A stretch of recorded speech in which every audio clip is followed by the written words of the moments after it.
नमस्कार, आप देख रहे हैं लाइव लगातार। जिस तरीके से सोमवार को चुनाव आयोग की तरफ से मुख्यमंत्री हेमंत सोरेन को अपनी बातों को स्पष्ट करने के लिए कहा गया है, जो कि उनके अनगढ़ा में 80 एकड़ जो खनन लीज मामला चल रहा है, उसको लेकर के चुनाव आयोग ने मुख्यमंत्री हेमंत सोरेन से 10 मई तक अपनी बातों को रखने के लिए कहा है। आइए सुनते हैं इस पूरे मामले को लेकर के केंद्रीय मंत्री अर्जुन मुंडा का क्या कुछ कहना है। तो अब ये मामला आया है, इस समय पर मैं कुछ कहूँगा तो लोग कहेगा कि राजनीति से प्रेरित होकर कर रहे हैं, पर मैं यही कहूँगा कि ये सारी संस्थाएं जो चीज़ों को देख रही है वह स्वतः स्पष्ट हो जाएगा। सर, ये कॉन्फ्लिक्ट ऑफ इंटरेस्ट का मामला बनता है, नैतिकता का भी मामला रहा है क्या? नैतिकता के आधार पर तो स्वयं उनको निर्णय लेना चाहिए, वो अलग विषय है। लेकिन मैं ये कहूँगा कि राज्य का जो स्तर गिर रहा है, राज्य में जिस तरह की चर्चा हो रही है, राज्य में जिस तरह की घटनाएं घट रही है, राज्य में जिस तरह की कारगुजारियाँ हो रही है, अब आप समझ सकते हैं कि बालू में जिस तरह इस समय स्थिति बनी हुई है। मैं कल कुछ स्थानों पर बुंडू में था तो वहाँ लोग बोल रहे हैं कि किस तरीके से अवैध संरक्षण के साथ बालू की तस्करी हो रही है। अब जब बालू जैसे चीज़ की तस्करी हो रही तो बाकी खनिज पदार्थ की क्या हालत हो सकती है, क्या हो रही है, इसका अंदाज़ा स्वतः लगाइए। तो आपने यहाँ पर अर्जुन मुंडा को सुना, उन्होंने सीधे तौर पर कहा है कि मुख्यमंत्री हेमंत सोरेन एक संवैधानिक पद पर मौजूद हैं और अगर इस तरीके का मामला अगर सामने आएगा तो जनता जो है उनका विश्वास टूटता है सरकार के ऊपर से। आइए अब सुनते हैं जेएमएम के प्रवक्ता मनोज पांडे का इस पूरे मामले पर क्या कुछ कहना है। 10 तारीख का समय है, 10 तारीख तक जवाब चुनाव आयोग को भेज दिया जाएगा। जवाब देने का मौका दिया गया, उसके लिए चुनाव आयोग को धन्यवाद। और मुझे लगता है कि इस मामले में चूँकि सभी चीज़ क्रिस्टल क्लियर है, स्पष्ट रूप से दिखता है। संविधान विशेषज्ञों की बात करें या रिटायर्ड जस्टिस की बात करें या चुनाव आयोग के जो पूर्व सलाहकार रह चुके हैं मेहंदी रत्ता जी, उनकी बात करें, सभी का मंतव्य तो मीडिया के माध्यम से हम लोगों ने सुना। तो कहीं से कोई किंतु परंतु की बात नहीं है। प्रयास हालांकि लोग कर रहे हैं कि एक चुनी हुई सरकार को कैसे अपदस्थ किया जाए, कैसे एक लोकप्रिय युवा मुख्यमंत्री को, एक आदिवासी का बेटा को, एक झारखंडी का बेटा को कैसे ट्रोल किया जाए मीडिया के माध्यम से, आप विभिन्न तरह के बातों को गलत बातों को प्रचारित करते हुए।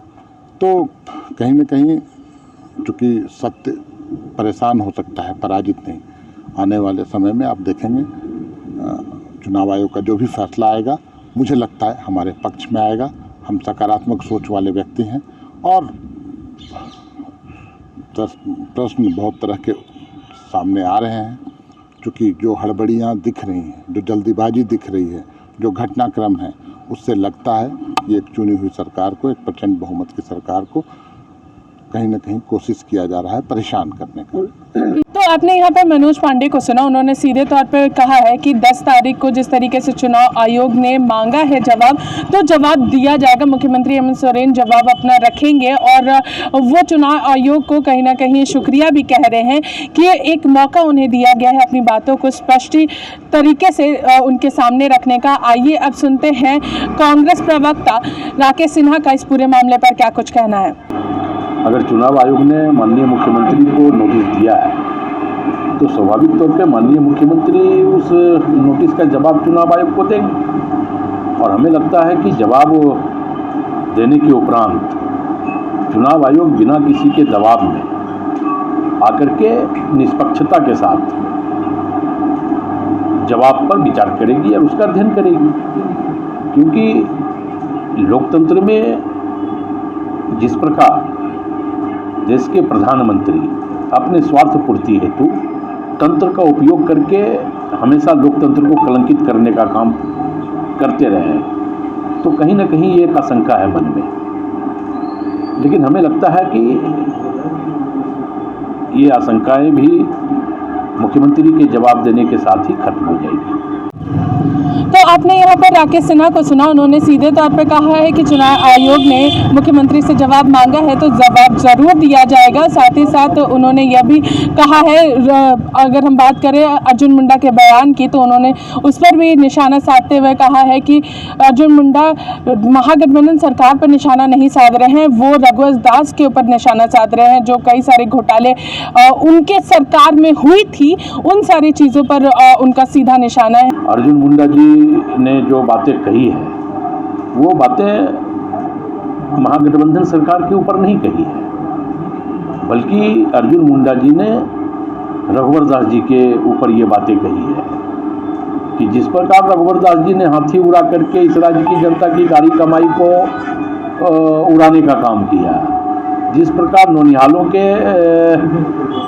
चॉकलेट और टी शर्ट में घोटाला करने का काम किया, जिस प्रकार मैनहट मामला आज भी लंबित है, तो जनता ने तो सबक सिखा दिया। इसका मतलब है कि भ्रष्टाचार आपने किया ना, तो अगर अर्जुन मुंडा जी ने अपनी सरकार के भ्रष्टाचार को अगर स्वतः मान लिया है तो हमें लगता है कि अच्छी बात है। इसी के साथ देखते रहिए लाइव लगातार। रांची से मैं पूजा, नमस्कार। न्यूज अपडेट के लिए आप हमारे चैनल को सब्सक्राइब करें।